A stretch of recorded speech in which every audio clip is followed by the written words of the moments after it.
Assalamualaikum warahmatullahi wabarakatuh. Perkenalkan, nama saya Muhammad Iqbal. Saya dari kelompok 17. Di sini saya akan menjelaskan mengenai propagasi sinyal dalam saluran transmisi. Propagasi adalah proses perambatan gelombang pada media perambatan gelombang. Media perambatan atau biasa juga disebut saluran transmisi gelombang dapat berupa fisik, yaitu sepasang kawat konduktor, kabel koaksial, dan berupa non-fisik, yaitu gelombang radio atau sinar laser. Lalu transmisi sendiri memiliki pengertian, yaitu proses pengiriman berupa sinyal, data, dan energi. Saluran transmisi adalah pengantar untuk mentransmisikan sinyal, data, dan energi menggunakan media transmisi.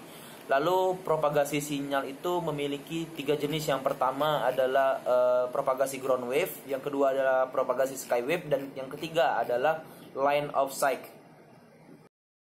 Perkenalkan, saya Gabriel Nathanael dari kelompok 17 akan menjelaskan tentang media transmisi dan jenis-jenis dari media transmisi. Media transmisi adalah suatu komponen untuk mengirimkan data atau informasi dari satu tempat ke tempat lainnya yang kita tuju dengan memerlukan media ataupun jalur untuk membawanya hingga pada tujuan yang kita inginkan. Media membawa data ini disebut dengan transmission medium, dan kita dapat mengenal media transmisi dengan dua, yaitu media wired maupun wireless. Yang pertama, media yang tuntun atau media wired menggunakan kabel. Kabel yang biasa digunakan adalah kabel pasangan berpilin atau twisted pair, yang kedua kabel serat optik atau fiber optik, dan yang ketiga adalah kabel koaksial atau koaksial kabel. Mereka memiliki kelebihan dan kekurangan masing-masing dan memiliki ciri khas atau karakteristik masing-masing. Kabel berpilin biasanya menggunakan kabel UTP dan STP dan berukuran sekitar 0,4 hingga 0,8 mm. Koaksial kabel yaitu dua konduktor, di mana satu konduktor berada di longgar luar dan satu konduktor dalam dan dipisahkan oleh bahan isolator. Dan terakhir adalah kabel serat optik atau optik fiber yang digunakan pada Wi-Fi saat ini dan memiliki diameter sekitar 120 mikrometer atau sangat kecil. Yang kedua adalah media yang tidak dituntun ataupun media wireless. Kita sering mengenal dengan Wi-Fi, yaitu pembawaan sinyal tanpa menggunakan media kabel. Yang pertama adalah frekuensi radio atau radio frekuensi, yang hanya menggunakan gelombang elektromagnetik kisaran antara 3 kHz sampai 300 GHz. Yang kedua adalah gelombang mikro atau microwave, yang menggunakan gelombang elektromagnetik super tinggi, yaitu kisaran 3 GHz hingga 30 GHz. Dan yang selanjutnya adalah inframerah atau infrared, yang menggunakan radiasi elektromagnetik dengan jarak dekat seperti remote control maupun alat elektronik lainnya. Dan yang terakhir adalah satelit, yaitu pemancar sinyal data jarak jauh yang menggunakan stasiun receiver dan stasiun sender dengan mengorbit pada ketinggian dari permukaan bumi sejauh 36.000 km ataupun mencapai jarak paling jauh. Sekian penjelasan dari saya dan terima kasih. Assalamualaikum warahmatullahi wabarakatuh. Perkenalkan, nama saya Putri Aziza dari kelompok 17. Di sini saya akan melanjutkan tentang penjelasan macam-macam propagasi. Pada propagasi terdapat 3 jenis propagasi, yaitu yang pertama, ground wave, merupakan gelombang yang merambat pada permukaan bumi mengikuti kelengkungan yang ada, atau bisa dikatakan gelombang yang merambat pada permukaan bumi dan mengikuti kontur bumi. Lalu yang kedua ada sky wave, merupakan gelombang yang mengarah ke atas langit, meninggalkan pemancar kemudian bengkok, karena ada lapisan konduksi dari lapisan pada atmosfer yang lebih tinggi. Setelah itu kembali ke permukaan bumi.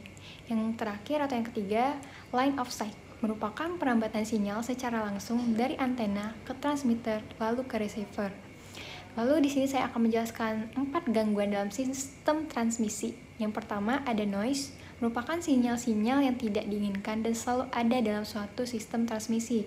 Noise akan mengganggu kualitas dari sinyal penerima dan akhirnya mengganggu proses pengiriman data dan penerimaan data. 2. Interferensi, merupakan sinyal pengganggu yang tidak diinginkan di mana frekuensinya berdekatan atau sama dengan sinyal yang diinginkan serta berdaya besar. Lalu yang ketiga, redaman, merupakan hambatan pada media telekomunikasi yang menyebabkan sinyal akan semakin lemah untuk jarak yang jauh. Yang terakhir, ada fading, merupakan gangguan komunikasi yang gejalanya dapat dirasakan oleh penerima akibat adanya fluktuasi atau ketidaktetapan level daya sinyal yang diterima oleh receiver. Assalamualaikum warahmatullahi wabarakatuh. Perkenalkan, nama saya Ratna Sari Dewi dengan NIM 0304 1381 924 093 dari kelompok 17. Di sini saya akan menjelaskan materi tentang filter aktif. Filter adalah suatu rangkaian yang digunakan untuk melewatkan tegangan output pada frekuensi tertentu dan meredam tegangan output pada frekuensi lainnya. Filter dibagi menjadi dua, yaitu filter aktif dan filter pasif. Filter aktif merupakan suatu rangkaian yang tersusun atas komponen pasif seperti resistor, kapasitor, dan induktor, serta komponen aktif seperti op-amp dan transistor. Berdasarkan respons tanggapannya, filter dibagi menjadi 4, yaitu high pass filter, low pass filter, band pass filter, serta band stop filter atau no touch filter. High pass filter adalah jenis filter yang melewatkan frekuensi tinggi, tetapi melemahkan sinyal dengan amplitudo atau frekuensi yang lebih rendah daripada frekuensi cutoff. Frekuensi cutoff adalah frekuensi yang menjadi batas untuk menghalangi atau melewatkan sinyal dengan frekuensi yang di atas atau di bawah frekuensi cutoff itu sendiri. Yang kedua yaitu low pass filter. Low pass filter adalah suatu filter yang digunakan untuk meneruskan sinyal dengan frekuensi rendah dan meredam sinyal dengan frekuensi tinggi. Band pass filter adalah suatu perangkat yang melewati frekuensi pada kisaran tertentu dan menolak frekuensi di luar kisaran tertentu tersebut. Band stop filter adalah filter yang melewati frekuensi paling tidak berubah, tetapi atenuasi band pass filter ini dalam rentang tertentu ke tingkat yang sangat rendah. Band stop filter ini adalah kebalikan dari band pass filter. Perkenalkan, nama saya Lerisa Mawarni dengan NIM 03041381924107. Di sini saya akan mensimulasikan tentang rangkaian filter aktif, praktikum dasar sistem telekomunikasi. Rangkaian filter aktif ini terdiri dari dua, yaitu high pass filter dan low pass filter. Komponen yang digunakan pada rangkaian ini yaitu penguat amplifier, kapasitor, resistor, kemudian terdapat multimeter, function generator, dan osiloskop. Baiklah, sini kita akan mencoba merangkai. Yang pertama kita ambil resistor 2 buah, ini kapasitor 2 buah,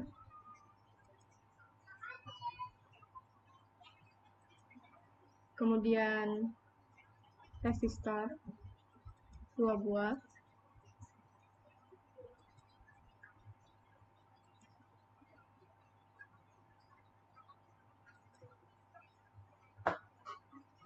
kemudian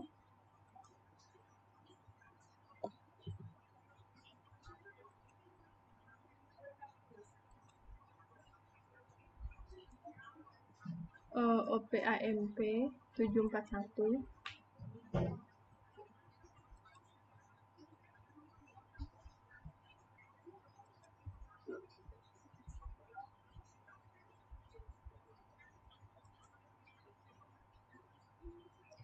kemudian multimeter,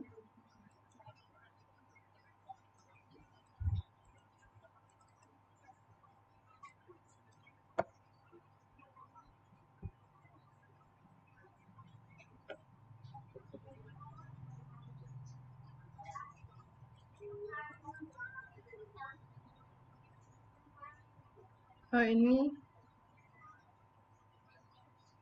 function generator 1, multimeter,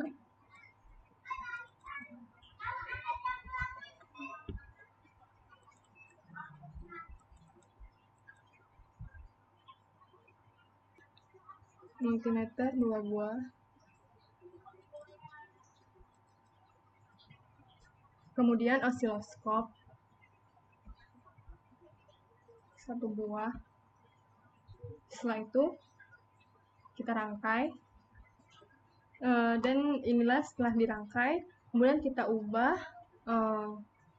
resistornya menjadi 10,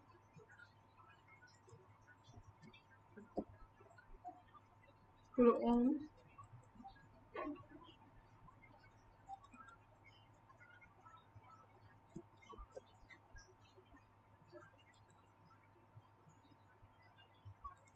dan kapasitornya menjadi 15.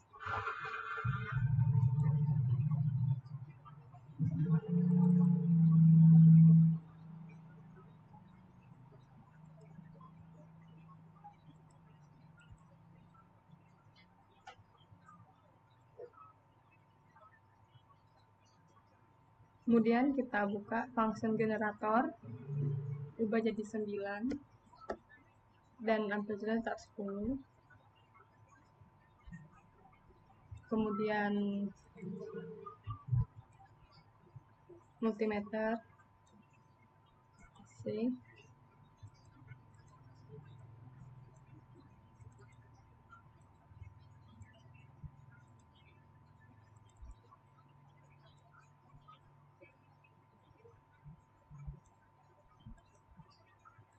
Kemudian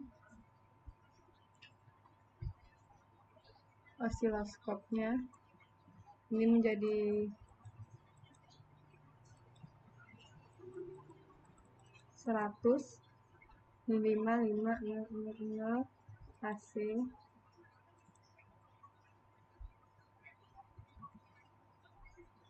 Kemudian kita lihat inilah simulasinya.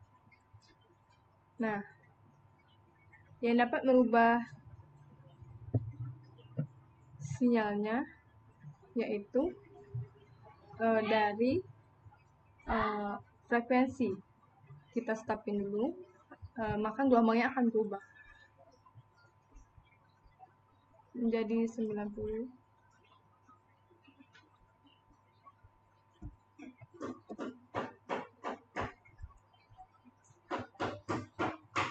Dan ininya kita scale-nya kita ubah biar dia terlihat gelombangnya nih. Begitupun seterusnya sampai ke 90.000 Hz. Untuk low pass filternya kita rubah yaitu resistornya ke kapasitor nih, ini ke sini dan ini ke sini dan ini ke sini, lalu yang kapasitor ini ke resistor 1. Nah, frekuensi ini mempengaruhi nilai tegangan input dan tegangan outputnya. Itulah saja dari penjelasan tentang simulasi filter aktif. Terima kasih. Assalamualaikum warahmatullahi wabarakatuh. Perkenalkan, nama saya Muhammad Fatan Hidayatullah. Saya dari Teknik Elektro 2019 dari kelompok 17. Di sini, saya akan menjelaskan apa saja penggunaan filter aktif yang bisa digunakan dalam penerapan sehari-hari. Jadi, contoh penggunaan filter aktif digunakan dalam sistem komunikasi untuk menekan noise, untuk mengisolasi komunikasi sinyal dari berbagai saluran untuk meningkatkan sinyal pesan unik dari sinyal termodulasi. Filter ini dapat digunakan untuk membatasi bandwidth sinyal analog sebelum mengubahnya menjadi sinyal digital. Filter analog digunakan dalam sistem audio oleh para insinyur untuk mengirim berbagai frekuensi ke berbagai speaker. Dalam industri musik, aplikasi rekam dan pemutaran diperlukan untuk mengontrol komponen frekuensi. Filter ini digunakan dalam sistem instrumentasi oleh perancang untuk memilih alat frekuensi yang diperlukan dan melepaskan yang tidak diinginkan. Sekian dalam penjelasan contoh penggunaan filter aktif yang digunakan dalam sehari-hari. Terima kasih.